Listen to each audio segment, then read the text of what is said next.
Bonjour Mena. Bonjour Didier, bonjour tout le monde. Merci d'être venu. Alors, on est particulièrement ému puisque c'est la première fois que l'on fait vraiment une journée dédicace et c'est avec toi. Donc, c'est juste génial. Ouverture le 20 octobre et là, on est le 11 novembre, première dédicace. Bon, toi, tu n'en es pas à ta première dédicace. Non, non, c'est vrai, mais bon, voilà, c'est toujours la première. Je suis contente d'être la première ici, en tout cas.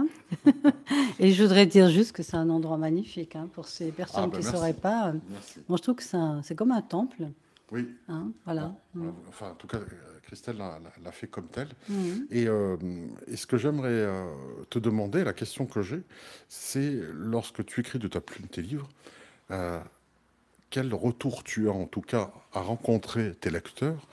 Quel est ce moment privilégié? Comment j'ai l'impression que les personnes qui cherchent à avoir une dédicace sont là pour prendre un bout de l'auteur. Comment toi, est-ce que tu t'es fait dédicacer des livres auparavant? Et étant des deux côtés, comment tu perçois ça en tant qu'auteur ou et en tant que lecteur, lectrice? Hmm. Bah, moi déjà, chaque fois, ça a été un moment de rencontre, de découverte. Moi, j'aime découvrir les lecteurs Mhm. parce que c'est pas anodin si un lecteur, il est en résonance avec ce que j'ai écrit. Donc, moi, j'ai peut-être une histoire que j'ai eu envie de partager pour témoigner, pour donner donc vraiment un goût qu'il y a beaucoup de choses qui sont possibles.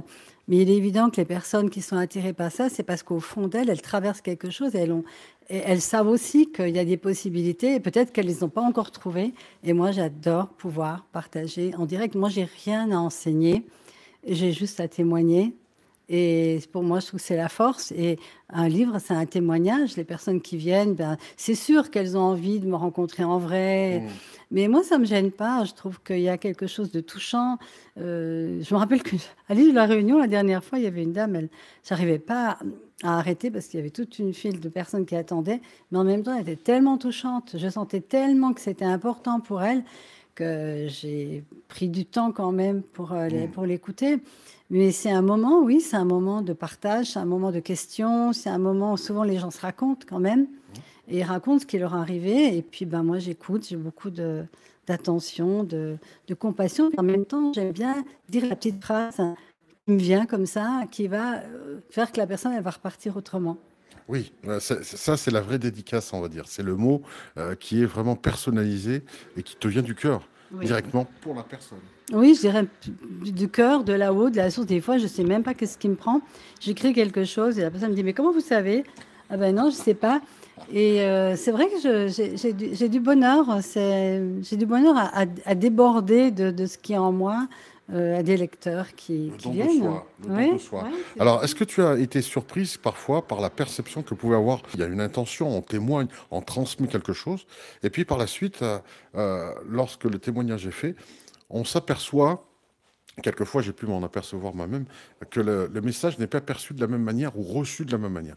Jamais de la mauvaise façon, on va le dire, mais perçu d'une autre façon, et on se dit, tiens, je n'aurais pas cru que mon livre aurait été compris de cette manière. As-tu été surprise par moment? Oui. Oui. Oui, oui, oui. Ah oui, mais même c'est drôle parce que c'est là que je me rends compte que quand les gens parlent de leur point de vue sur un livre, ils parlent d'eux en fait, hein. Oui, Parce que ce qu'ils voient dans le livre, c'est des choses qui les concernent. Alors moi, j'ai un exactement. truc cocasse, c'est que dans ce livre, je me dévoile. Je veux dire que je me suis mis à nu et ça ne me dérange pas. Ça n'a aucun tabou par rapport à ça.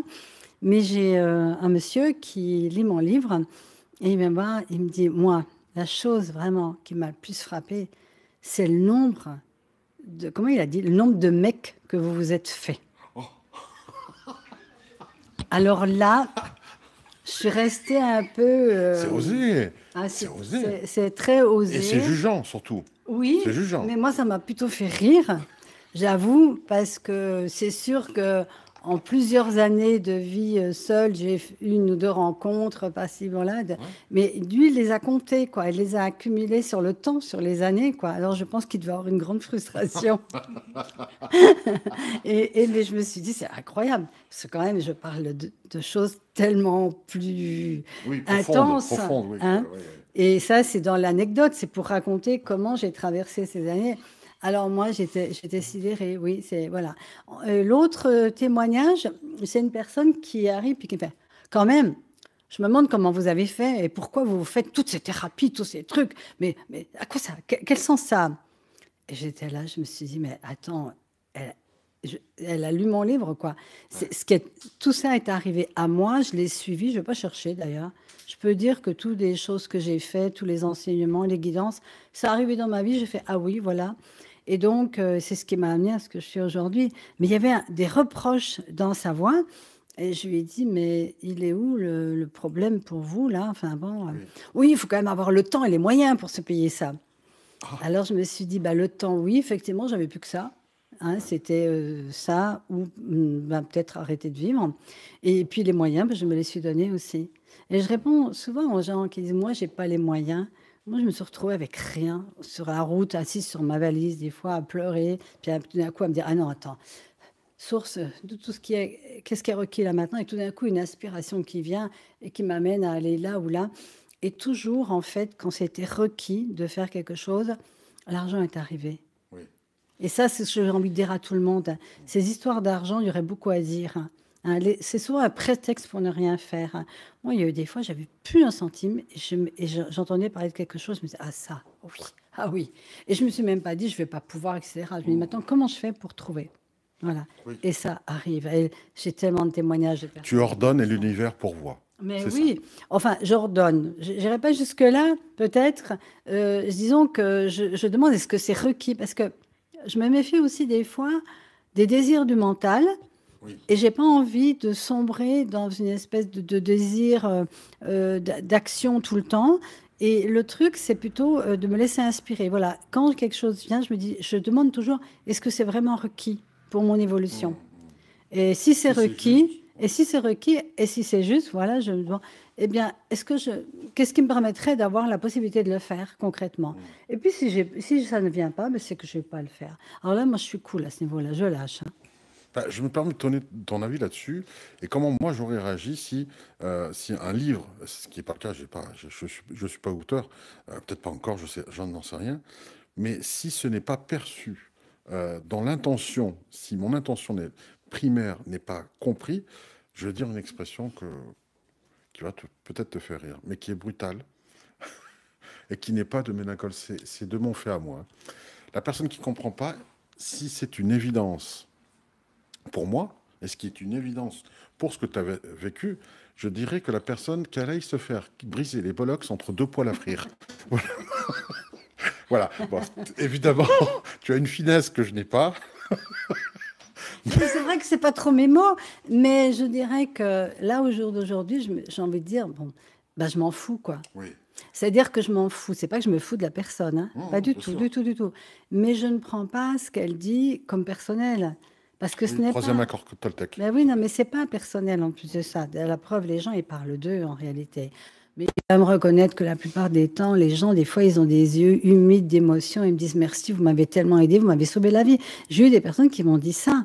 Hein. Eh bien, je comprends parce que moi, c'est aussi un témoignage qui m'a amené à sauver ma vie, entre guillemets. Donc, je peux comprendre ça. Et c'est pour ça que j'ai témoigné, parce que je me dis, dans toutes les personnes qui vont lire le livre, eh bien, il y en a qui vont dire, ah, attends, elle a pu. Ah bah alors moi aussi, c'est uniquement ça. Moi, je ne suis pas une spécialiste du deuil. Hein. Je n'ai pas envie de donner des conseils aux gens. Il n'y a pas un deuil qui est pareil. Il y a tellement de circonstances différentes. Et de toute façon, le deuil, c'est le truc pour tout le monde. Hein. Oui, bien sûr. Ça, c'est pas une maladie. Hein. Quand j'entends des fois des spécialistes s'autoproclamer spécialistes du deuil, enfin, c'est quoi? On est tous des spécialistes du deuil. Parce qu'on va tous À sa vivre. façon, à sa Bah, façon, on va bien tous sûr. vivre voilà. Puis en fonction de notre avancée dans la vie, on va aller vivre d'une façon ou d'une autre. Mais ce que je crois surtout, c'est qu'on est des inspirations pour les autres Tout à fait. quand on traverse un deuil et puis qu'on n'en est pas détruit. Voilà, c'est ça surtout. Et moi, c'était ça. Moi, c'est ça mon but. Et puis celui qui a envie d'être inspiré, il laisse. Celui qui n'a pas envie, ben, je ne suis pas dans le débat, moi, en fait. Oui, J'ai c'est pas pas- besoin. y a- Rien à prouver. Il n'y a pas cette dualité d'imposer ou autre. Tu témoignes, et c'est un peu, je dirais que j'ai discuté avec une personne spécialiste du monde végétal, des fleurs notamment, et elle m'a dit une chose, une fleur ne cherche pas à plaire, elle cherche à offrir sa beauté au monde, tout simplement. c'est tellement ça. Je pense que c'est pareil, Mais c'est ce que tu fais. tu sais que c'est une phrase que j'ai tout le temps. La seule chose que nous avons à faire sur cette terre, c'est rien faire. C'est être la fleur que nous sommes dans notre essence, ôter tous les jugements, les points de vue qui nous empêchent de nous ouvrir et donner notre parfum au monde. Voilà. Magnifique, magnifique. Non, mais qu'est-ce que tu veux faire d'autre? Et en plus de ça, une fleur, elle dit pas, oh, faut pas que je prenne trop de place parce que les autres, ils vont pas pouvoir prendre la leur. Combien de gens me disent, mais je prends trop. Il y a une phrase qu'on m'a dit. Un jour, quelqu'un m'a dit, mais Mina, on t'entend pas trop, là, je suis dans un séminaire. Et puis, j'ai dit, bah, écoute, en fait, ce qui se passe, c'est que j'ai tellement toujours de choses à dire que j'ai toujours peur de prendre trop de place. Et la personne m'a dit, mais Mina, c'est pas toi qui prends trop de place, c'est les autres qui prennent pas la leur. Ah! C'est pas pareil. Hein. Ça m'a détendu parce que moi j'adore quand les personnes prennent leur place, quand elles osent être rayonnantes, lumineuses, enfin tu vois. Et donc en fait, oui, c'était pas du tout. C'est facile de dire, oui, moi je peux pas m'exprimer parce que tu prends trop de place, toi. Bah prends-la ta place, les fleurs, est-ce qu'elles s'occupent de ce que les autres prennent leur place ou pas? Eh bien voilà. Eh bien voilà. C'est vrai. Alors avant de conclure pour la dernière question, juste vous dire, on est au 38 rue Jacquemart, nous sommes en direct et vous pouvez évidemment venir pour la journée dédicace avec Ménagol que vous venez d'entendre juste à présent. Et ton livre, Apprivoiser le pardon, et ce sera la question pour conclure la chose. Si un réalisateur devait acheter les droits du livre pour en faire un film, est-ce que c'est quelque chose qui aujourd'hui te dirait c'est vraiment c'est quelque chose qui porterait au cinéma pour que le témoignage aille encore plus loin, plus grand, porte encore plus? C'est intéressant. C'est le rêve de ma fille. Ma fille qui a fait le cours Florent et qui a été actrice, maintenant elle fait autre chose, m'a toujours dit, mais il y a tellement de choses dans ce livre. Si et ça mériterait, hein? Ouais, mais oui, de même que Martin Gray, son histoire a été mise en film, hein, Au nom de tous les miens est en film. Oui. Et avec tous les anecdotes et tout, j'ai dit, moi, pourquoi pas? Oui, moi, je suis, bien sûr, tout est possible pour qu'on puisse montrer que le pire peut se transformer en quelque chose de beau.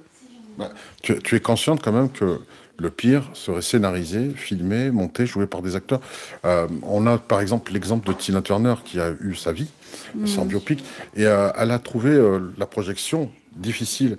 Est-ce que tu penses que ce serait quelque chose qui pour toi serait éprouvant? Bah, il faudrait quand même pouvoir un droit de regard, peut-être, toi, parce que moi, je vais te dire une chose, c'est que moi, mon cheminement, c'est pas de faire pleurer dans les chaumières, puis de s'apesantir sur Cosette, tu vois, tout ça.